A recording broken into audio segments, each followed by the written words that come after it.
Hey guys, welcome back to The Readers. I hope you are having an amazing day. Let's get right into the stories. The first one is an entitled people story. Have you ever watched someone steal your work in real time in front of the CEO and outside investors while you're sitting right there? My boss told me, only speak if they ask you directly. Then the lead investor asked me about the IP and suddenly the entire room went quiet.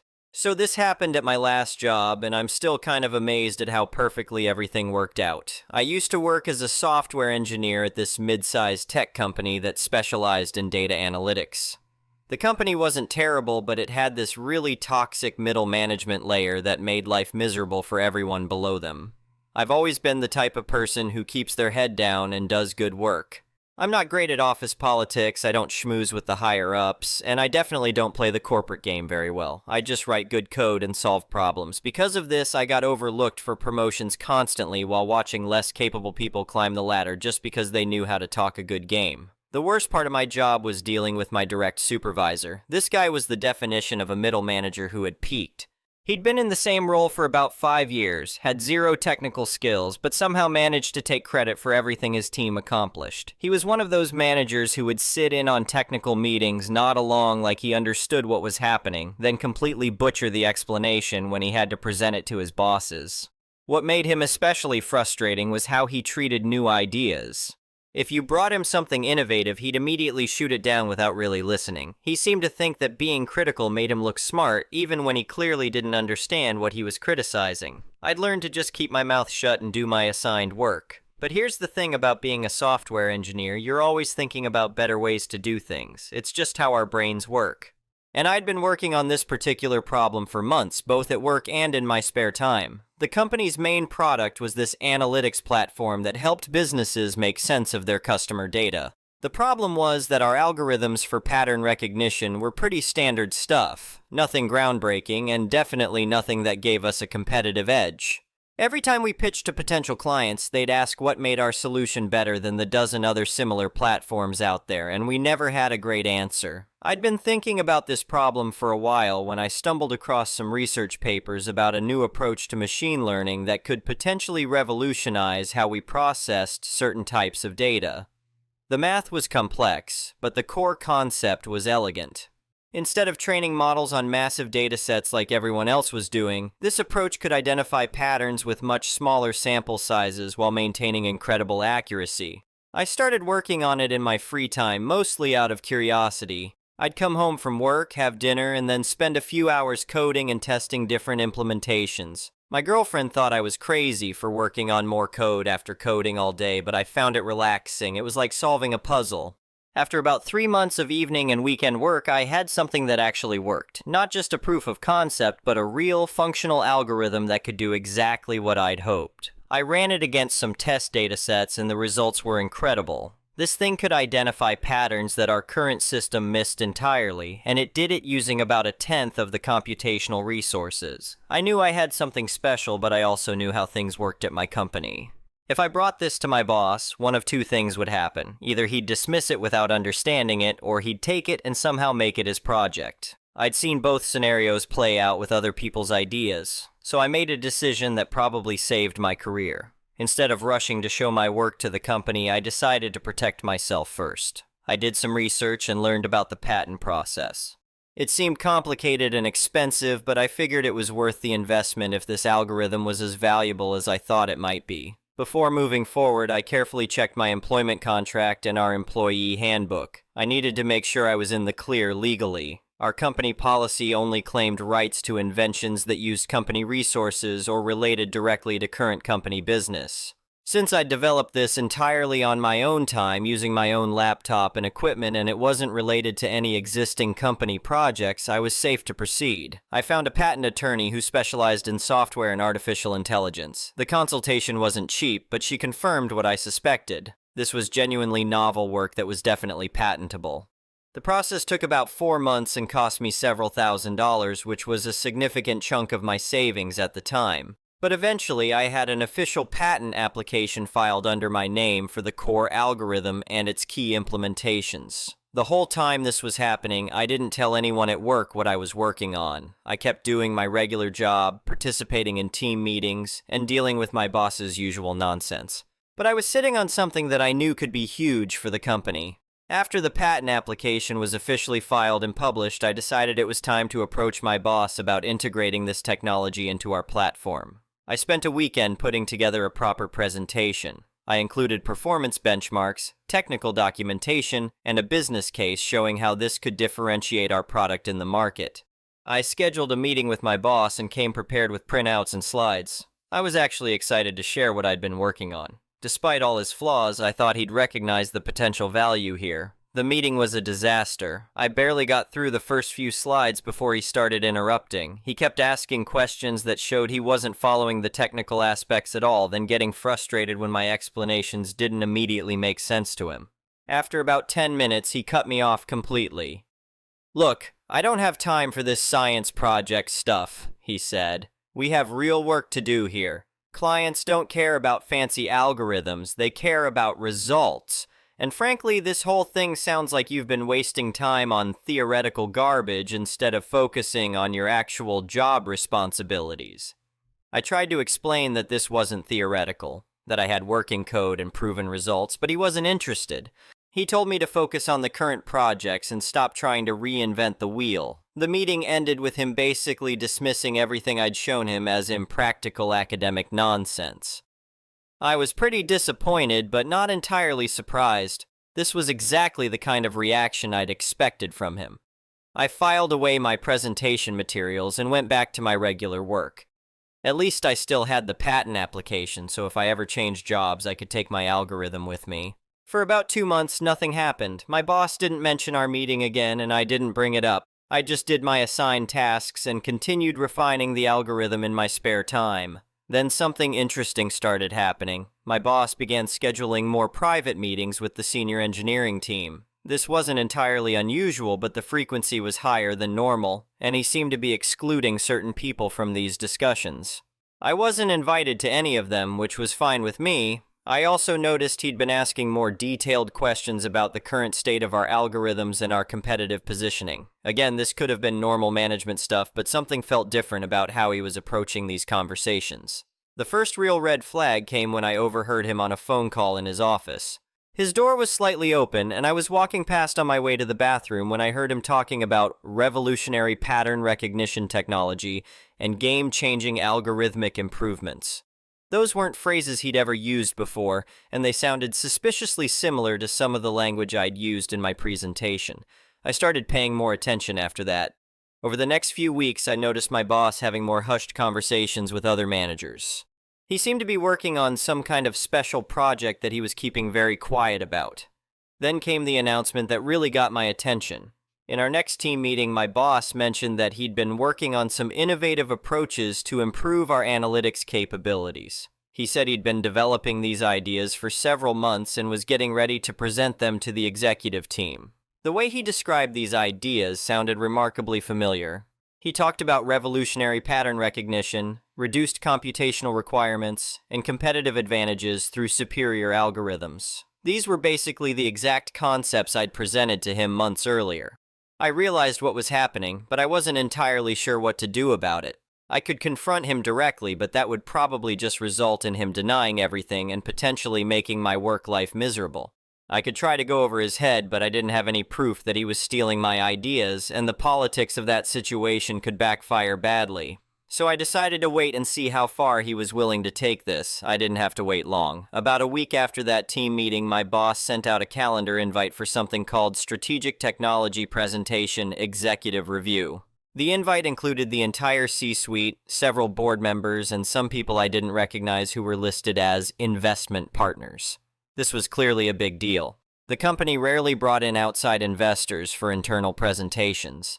The fact that my boss was presenting to this audience suggested he thought whatever he was pitching could lead to significant funding or strategic partnerships. The day before the presentation, my boss called me into his office. He seemed nervous, which was unusual for him. Normally, he was overly confident, even when he was clearly out of his depth. "I need you to be in the meeting tomorrow," he said. I'm presenting some new technology concepts to the investors, and I might need technical support for the demonstration. I asked what kind of technical support he needed, and his answer was revealing. Just be ready to run the demo if they want to see it in action. And if they ask any technical questions, you need to answer them completely honestly and thoroughly. Don't try to simplify things or dumb them down. These people are smart, and they'll want detailed explanations. He paused for a moment, then added something that turned out to be crucial. But don't speak unless they ask you a direct question. This is my presentation, and I need to maintain control of the narrative. If they want technical details, you give them exactly what they're asking for, but don't volunteer additional information or try to steer the conversation. I asked him to repeat his instructions to make sure I understood correctly. He emphasized again that I should answer any technical questions completely honestly and thoroughly, and provide exactly what they're asking for. I confirmed I would follow his instructions precisely. I agreed to support the presentation, but I was already forming an idea of how this might play out. If he was really planning to present my algorithm as his own work, and if he was commanding me to answer all technical questions completely honestly and thoroughly, then he was potentially setting himself up for a very uncomfortable situation. The presentation was scheduled for the next afternoon in the main conference room. When I arrived, I was surprised by how many people were there. In addition to our usual executives, there were 4 people I'd never seen before who were clearly the outside investors. They looked like serious money, expensive suits, confident demeanor, the kind of people who were used to making million-dollar decisions. My boss had prepared an elaborate slide deck that looked significantly more polished than anything I'd seen from him before.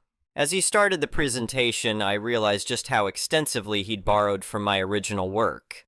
He was presenting my algorithm as his own innovation. Not just the concept, but specific technical details, performance metrics, and implementation strategies that I'd developed. He'd even used some of the same graphs and charts I'd created, though he'd reformatted them to match his slide template. The investors seemed impressed. They were asking good questions about market applications, scalability, and competitive advantages.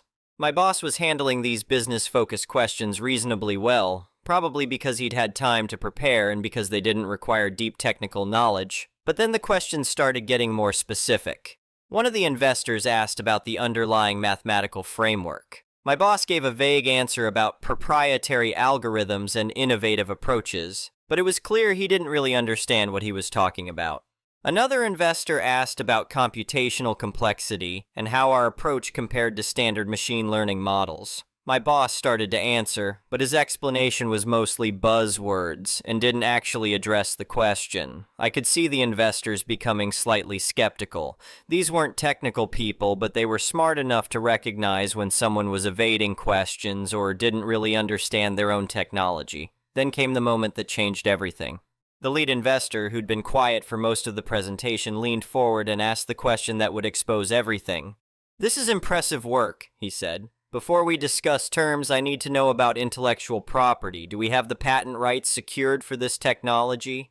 My boss practically lit up. This was exactly the question he'd been hoping for. "Absolutely," he said with complete confidence. "All intellectual property rights are fully secured. This technology was developed in-house, and the company owns all rights to it." The investor nodded, but then he turned to me. "And you're the lead developer on this project?" My boss started to answer, but the investor held up his hand. "Actually, I'd like to hear from the technical team directly. Can you walk us through the patent details?"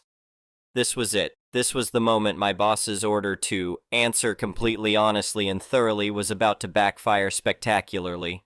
"I'd be happy to show you the patent information," I said, pulling out my laptop. My boss looked confused. He probably assumed I was going to pull up some internal documentation about the company's intellectual property portfolio.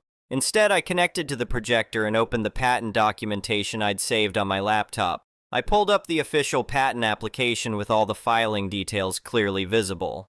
"Here's the patent application that covers this technology," I said, displaying the full patent record on the screen. The room went completely silent as everyone read the details. The patent application was clearly visible, with all the technical specifications that matched exactly what my boss had just presented. But there was one crucial detail that made my boss's face go pale. The patent holder listed was my name, not the company's. The filing date showed it had been submitted over a year ago, and the patent application was officially published and pending approval. "I filed this patent application for the algorithm last year," I explained to the room. Since I developed it on my own time using my own resources, the intellectual property belongs to me personally. The silence stretched on for what felt like forever. I could see my boss trying to figure out how to respond, but there really wasn't anything he could say.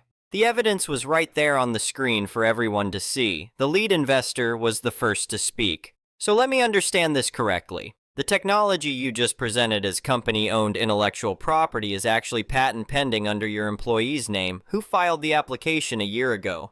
My boss tried to stammer some kind of explanation, but it just made things worse. He claimed there must be some misunderstanding, that the patent information was incorrect, that I must have filed some kind of duplicate application after he'd developed the technology. But the investors weren't buying it. They could read the patent filing dates as clearly as everyone else in the room. It was obvious that I had developed this technology well before my boss had any knowledge of it. The meeting ended abruptly after that. The investors said they needed to discuss things privately and left the conference room. My boss was called into an immediate meeting with the CEO and the head of legal. I went back to my desk, but I could hear raised voices coming from the executive offices for the rest of the afternoon. The next morning, my boss was gone. His office was being cleaned out by HR, and there was an all-hands meeting scheduled for that afternoon. In the meeting, the CEO explained that there had been a personnel change in our department due to intellectual property compliance issues. He didn't name my boss specifically, but everyone knew what had happened. The CEO also announced that the company would be entering into a licensing agreement with me for the use of my patented algorithm. The terms were significantly more generous than my regular salary. We're talking about a licensing fee that was more than I'd made in the previous 3 years combined. But here's the best part. The company also offered me my boss's position, with a substantial salary increase and a team of engineers to help implement and expand the algorithm into a full product suite.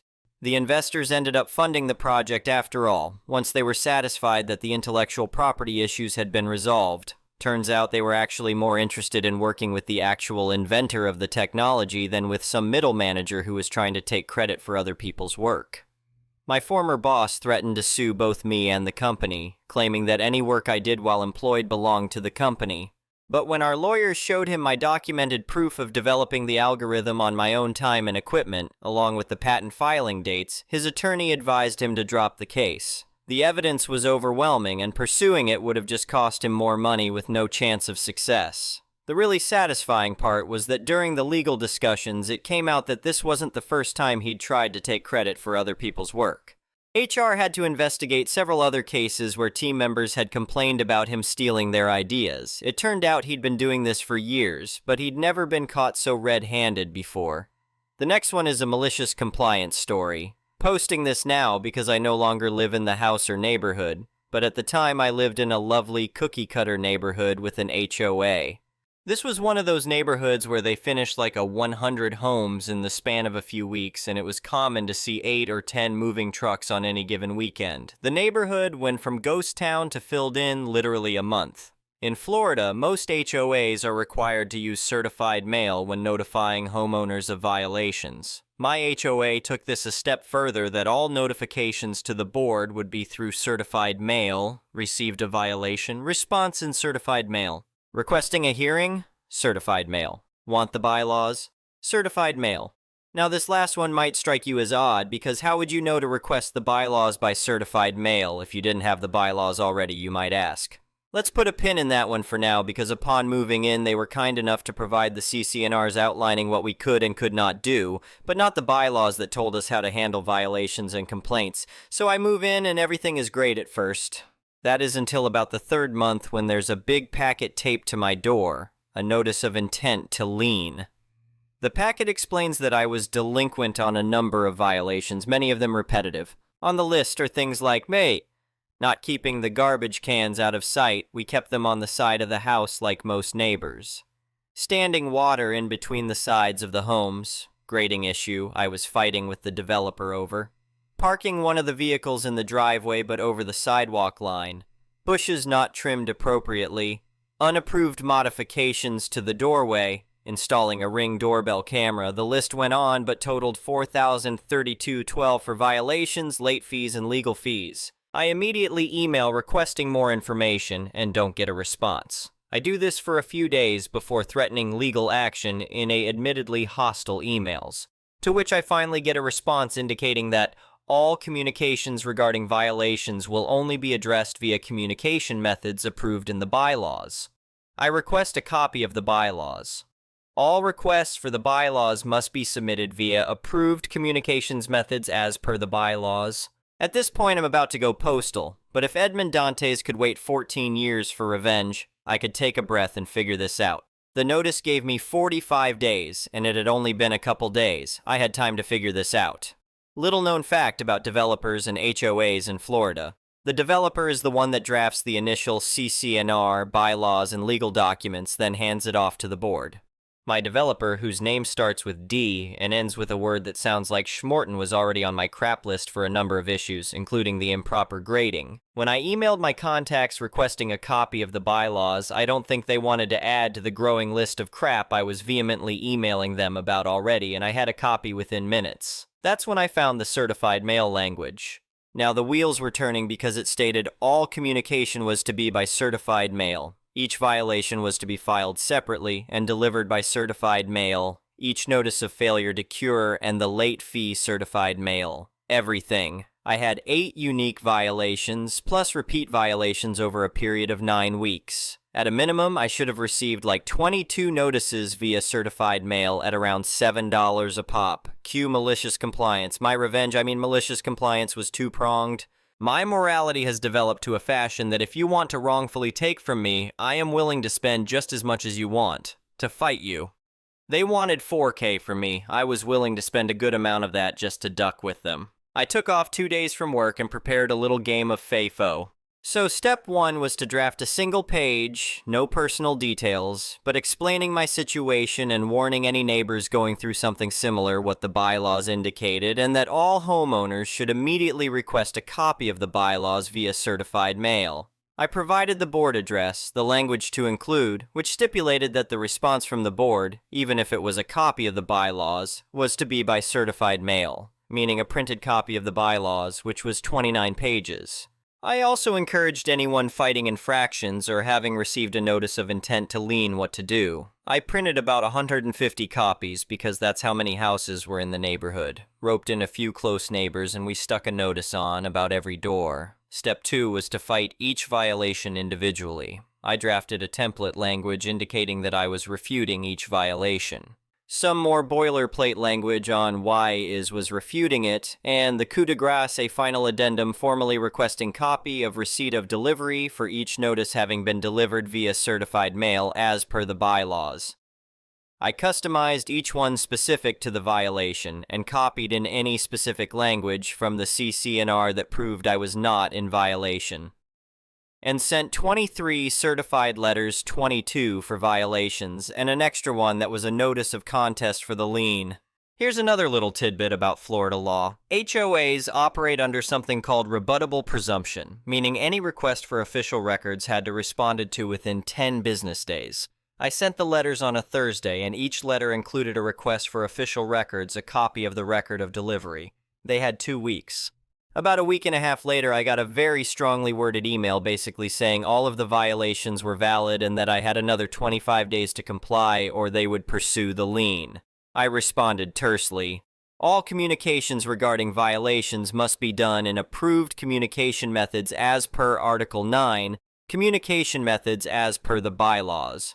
They had a few days to draft a response and include the records I requested, and mail them to me, certified and individually as per the bylaws. They never did, so I sent 23 more follow-ups indicating they had violated the Florida Homeowners Association Act breach of the bylaws and intended to pursue legal action if they did not cease and desist. I wish I could tell you I know what happened to them during that time frame or what it was like for them, but we heard from a man married to one of the board members that something like 100 of the homes requested a copy of the bylaws via certified mail, on top of the fact that they had active liens on several homes for violations, as well as 20 more homes that had been issued a notice of intent to lien. Everyone was now fighting them via certified ducking mail. In the end, the HOA had a change of members that resulted from the legal fees and expenses incurred by having to respond to each violation via certified mail, drying up the reserve. Turns out that the board hadn't sent a single notice of violation via certified mail, and in most cases had never notified the homeowners at all and assumed the threat of a lien would just get them to pay whatever fines there were. Why were they doing this, you might ask? Simple. There was an undeveloped lot of land at the front of the neighborhood facing a main road, in front of the homes of the first people to move into the neighborhood, coincidentally, where most of the board lived. The developer had held on to the plot and was intending to sell it to a commercial developer, but had offered to sell it to the neighborhood at a premium. These scumbags didn't want a gas station going up in front of their homes and were racking up violation fees from their ducking neighbors to afford the purchase through the HOA. The lien on my home never materialized, and while I never admitted it was me, word must have gotten around because within 2 weeks the developer, who had been dragging their feet for months on my complaints, did everything. My entire house was regraded on both sides with French drains put in for added measure. The sides were completely resodded and everything else taken care of. I only stayed there for like 8 months total before an offer came in that made me give the finger to short-term capital gains and peace out. All in all, I sent 46 certified letters. I think I spent like $350 in 2 days of PTO, best money I ever ducking spent. The next one is an entitled people story. A woman I had never personally spoken to before called me and asked if she could pay 250,000 euros instead of 320,000 euros. Calmly, politely, like she was negotiating a discount. She is my grandfather's second wife. Here's the background. The house at the center of this story was not built or financed by my grandfather. It originally belonged to my great-grandparents on my grandmother's side. They built it themselves and paid for it entirely. It was a multi-family house with 3 apartments created through decades of work. While they were alive, they made one thing very clear. They wanted the house to stay in the family. My great-grandmother lived in one of the apartments. My grandparents lived directly in the apartment above her. They were physically close. There was daily proximity. This was not a distant family arrangement.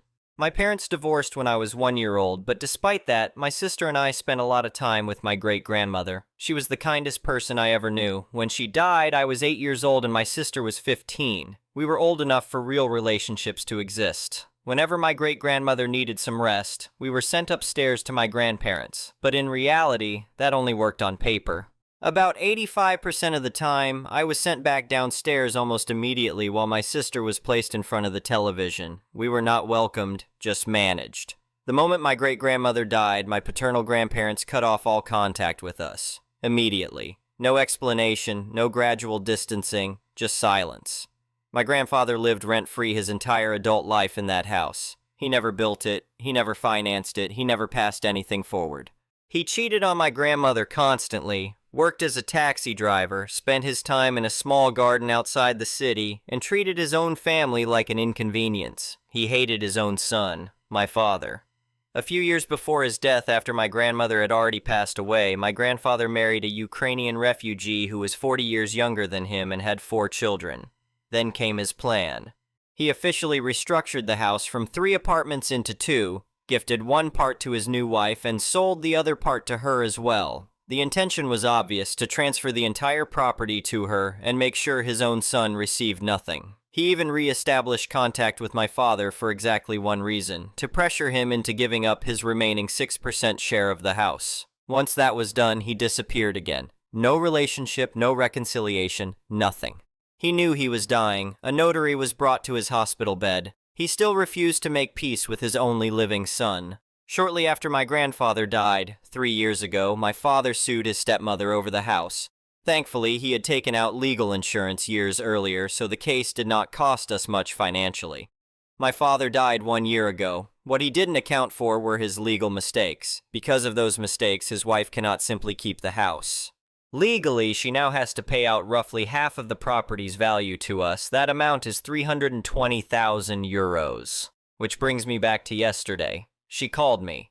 Our first real conversation ever. And she asked if she could maybe just pay 250,000 euros instead. When I didn't immediately agree, she explained that she doesn't know how she is supposed to finance this at all. She said the legal fees are growing over her head, that the lawyers alone are draining what little money she has left, and that she simply doesn't have the funds. She told me she also has to think about her children, their future. how difficult this situation is for her. And yes, I understand that this is stressful for her. I understand fear. But what I cannot understand is the entitlement behind it. Her late husband lived rent-free his entire life in a house he did not build. He broke contact with his only 2 grandchildren the moment his mother-in-law died. He deliberately tried to rewrite an inheritance to benefit his much younger wife and her children while cutting out his own only son and bloodline. And now, after all of that, the expectation seems to be that we should absorb the financial consequences of his choices because the situation has become inconvenient. I didn't create this legal mess, my family didn't either. This is the result of a man who believed he could take everything, leave nothing behind, and never be held accountable. I'm so glad he didn't get his will. This guy was such a horrible, selfish person. Here is another reason why I cannot describe my grandfather as anything other than deeply disturbed. He crossed boundaries again and again. He touched my sister inappropriately. He made multiple attempts to pursue my mother, repeatedly tried to get close to her against her will, and even attempted to gain access to the bathroom while she was showering. When my father was a child, he almost touched him inappropriately as well. Thankfully, nothing worse happened because my grandmother came home in time. Even then, when I tried to connect with him, he didn't have any interest and never called back. Long before any of this, he had all read, the only time my grandfather ever tried to contact me directly was when he wanted something. He reached out because he wanted my mother to move into his house and take care of his first wife, the same woman who had always hated my mother. He framed it as a practical arrangement and even suggested that afterward they could sit together on the terrace and drink wine.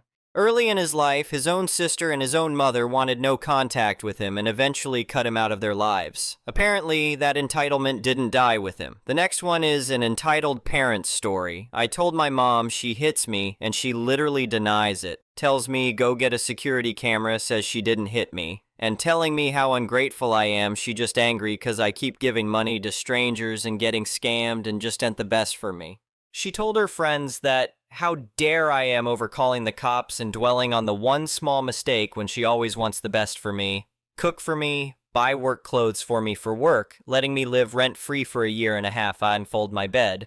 I used to pay rent and borrowed money, which I will give them back once I start my new job. I told my mom I wanted to go live in a shelter and got shelter information from the cops, and guess what? She actually doesn't let me. She tells me that shelters are full of druggies and people with no jobs and horrible low-life people, and the fact that I can barely live well at home, she has to do all the chores. I can do chores myself, but when I do them myself, she doesn't let me because she is not satisfied. So I let her do it anyway. But I can do them myself, though, other than the fact I don't like to make my bed because I am on my bed all day. I see no point of folding them. I can do them myself other than cooking, but she doesn't like how I do it, so I just let her do it anyway, and she says stuff like, "Oh, people who are spoiled like you won't survive a day in a shelter." And now she been on the phone on hours for how ungrateful I am, simply for having credit card debts and giving other people money. And some of my family members even told me I deserve to be hit even as an adult because it's discipline, and she denies hitting me. She even say, "Oh, it's just a tap, why are you obsessing over it?" She had said the worst thing ever about me, like saying that she wished I was dead before I was born. My dad made the right decision for abandoning me. How dare she chooses to not abandon me for me to turn into a big failure. How I made her life hell, and I let all the insults slide until she hits me. When she has pulled my hair, hit my arm and back and chest head, she told me I should never used cussed word to cuss out and bullies and be a biggie person, but she always cussed me out using cussed words when she is upset and make light of the situation. My family is Chinese, so they believing hitting kids is right. And because she always packed my stuff and in charge of my clothes, I doubt even when I decide to go to the shelter, I probably can't find clothes I need because she is in charge of since she doesn't trust me to be in charge of them myself. I don't even think she let me live in a shelter. Weird. And she blames me for screaming when getting hit, saying I am a psycho SND crazy, should be in a psych ward. Guess what? If I go, I end up in medical debt, and probably she is going to be more upset. She blames me on having a bunch of trash and eating snacks, but she doesn't let me take out the trash myself. She always offered to take them out herself, even though I am capable of. Yes, I am aware that owing her money is wrong. She paid my credit card debt years ago, so I owe her $2,000-ish. I worked at Walgreens and only received $300-ish per check for 2 weeks, which is not enough. That's why I got a new job, telling my boss I wanted to work more to pay off my debt and give back her money. I am starting my new job next week. I don't know how to drive, so I have to found a shelter that is closer to my job. It's weird because Chinese parents are abusive and overprotective at the same time. They shame you for staying, but they also shame you wanting to leave. And now she is telling everyone, saying that how shelters are full of people who don't want to shower, dirty lowlifes, and will force me to stay in the house because I should work my way up to get an apartment to live a normal life, and is consider a failure wanting to live in a shelter, but all I wanted to do is get away from her. It sucks so much because I know she wants the best for me. Akine never put her in jail, Sandy hate her, but in the same time, she has crossed so much of my boundaries, like how much she belittled me and even hit me. Anyway, thank you for watching.